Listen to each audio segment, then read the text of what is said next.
जय श्री राम।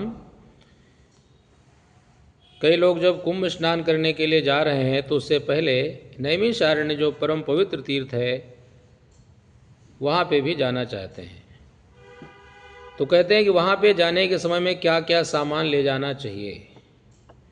वैसे तो तीर्थ स्थानों में हर तरह का सामान हर जगह पे मिलता है, लेकिन कुछ लोगों की श्रद्धा ये होती है, मान्यता ये होती है, ऐसा सोचते हैं कि मैं अपने साथ में सामान लेकर के जाऊं,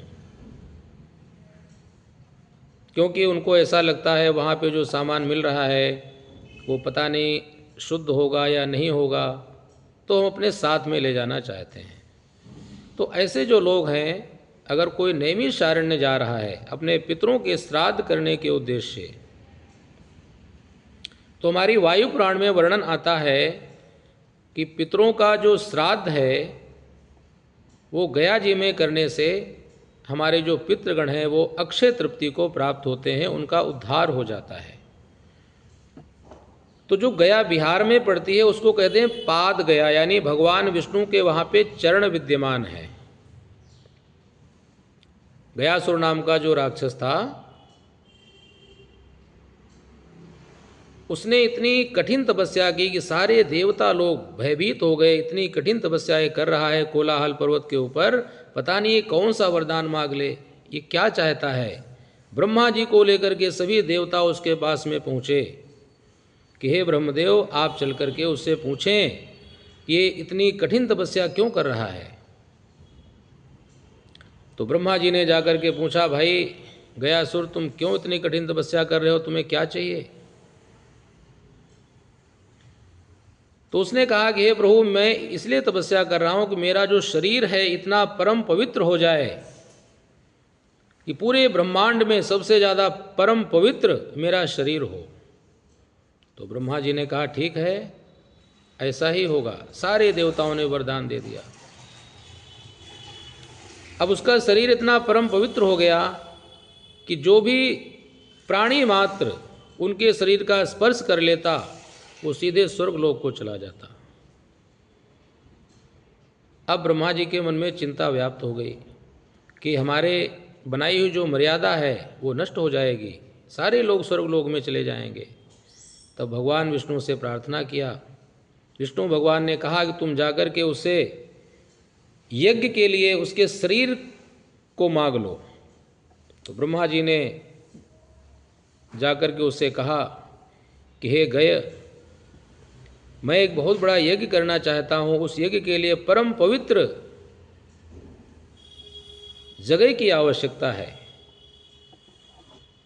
तो पूरे ब्रह्मांड में मैंने देखा तुमसे ज़्यादा परम पवित्र देह और किसी की भी नहीं है, कोई भूमि नहीं है। तो क्या तुम अपने शरीर को दे सकते हो यज्ञ के लिए। उसने कहा कि हे प्रभु, अगर आपने ये शरीर जो है आपका ही दिया हुआ है और अगर आप इसे मांग रहे हैं तो इसे देने में हमें कोई आपत्ति नहीं है, ये मेरा सौभाग्य है। तो कहते हैं कि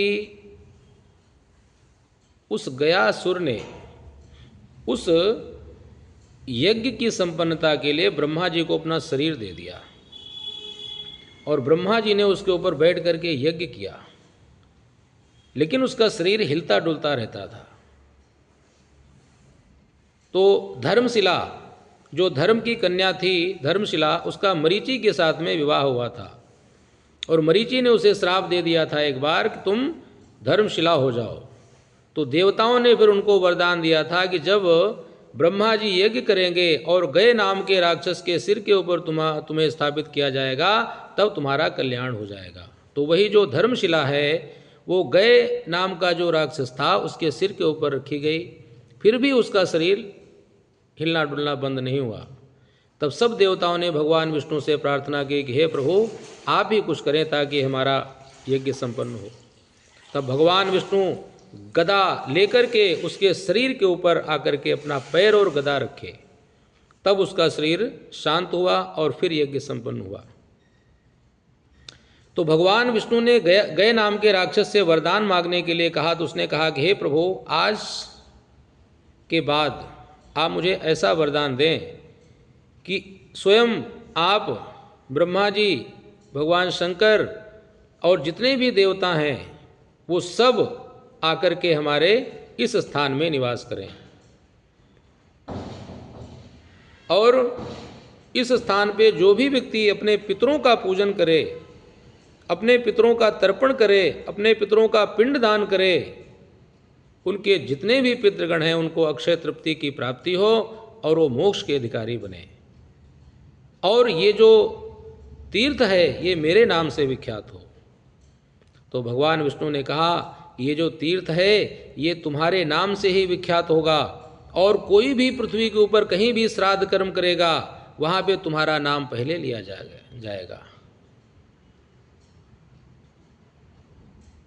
इसलिए कभी भी श्राद्ध इत्यादि कर्म कहीं पे भी किया जाता है तो गदाधर भगवान का नाम, गया धाम का नाम जरूर लिया जाता है। तो कहने का तात्पर्य यह है कि गया 3 जगह है। एक तो बिहार में गया है जिसको कहते हैं पाद गया, यानी भगवान के चरणों की वहाँ पे पूजा होती है जिसको कहते हैं विष्णु पद। दूसरी है नाभि गया जो नैमिषारण्य में विराजमान है, जहाँ पे भगवान विष्णु का सुदर्शन चक्र गिरा हुआ था, चक्र की नेमी गिरी हुई थी, इसलिए नेमिषारण्य, नेमी प्लस अरण्य यानी नेमिषारण्य। तो वो जो चक्र तीर्थ है वहाँ पे पितरों के उद्धार के लिए नाभि गया के रूप में वहाँ पे पूजा की जाती है।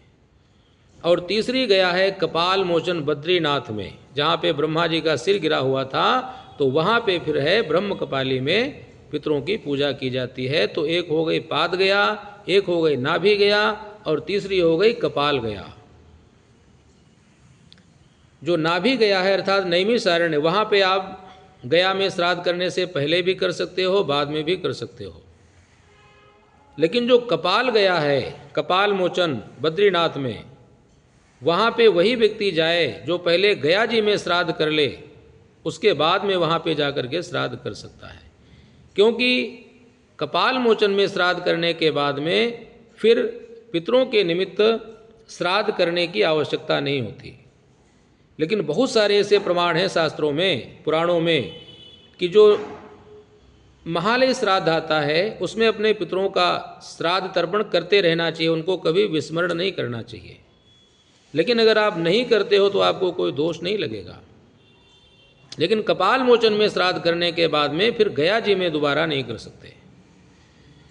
तो जो लोग नैमिषारण्य जा रहे हैं और अपने पितरों का उद्धार करने के लिए, अपना कल्याण करने के लिए मन में इच्छा लेकर के जा रहे हैं, तो वो लोग सामान अगर ले जाना चाहते हैं तो क्या ले जाएं?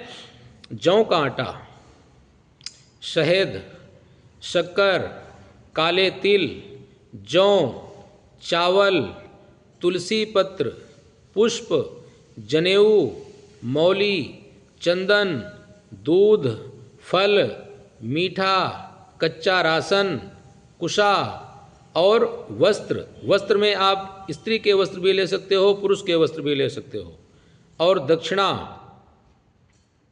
ये सारा जो सामान है ये आप लेकर के जा सकते हैं, और वहाँ चाहें तो वहाँ से भी मिल सकता है। और इस सामान के द्वारा पितरों का तर्पण होगा, पिंडदान होगा, उसके बाद में जो ब्राह्मण हैं उनको दक्षिणा और कुछ कच्चा राशन वगैरह है वो भी उनको देना चाहिए। और वहाँ पे हनुमान जी विराजमान हैं जो एकदम सिद्ध हैं, बड़ी दिव्य और विशाल मूर्ति है। गोमती तट पे देव देवेश्वर भगवान वहाँ पे विराजमान हैं। ललिताम्बिका शक्तिपीठ वहाँ पे विद्यमान है। गोमती नदी है, मनु शत्रुपा का मंदिर है, व्यास गद्दी है जहाँ पे व्यास जी महाराज ने पुराणों की कथाओं का प्रवचन किया था, सुनाया था। तो ये सारे जो हैं दिव्य स्थान, वहाँ पे भगवान विष्णु का चक्र तीर्थ है जिसमें लोग स्नान करके अपना कल्याण करते हैं।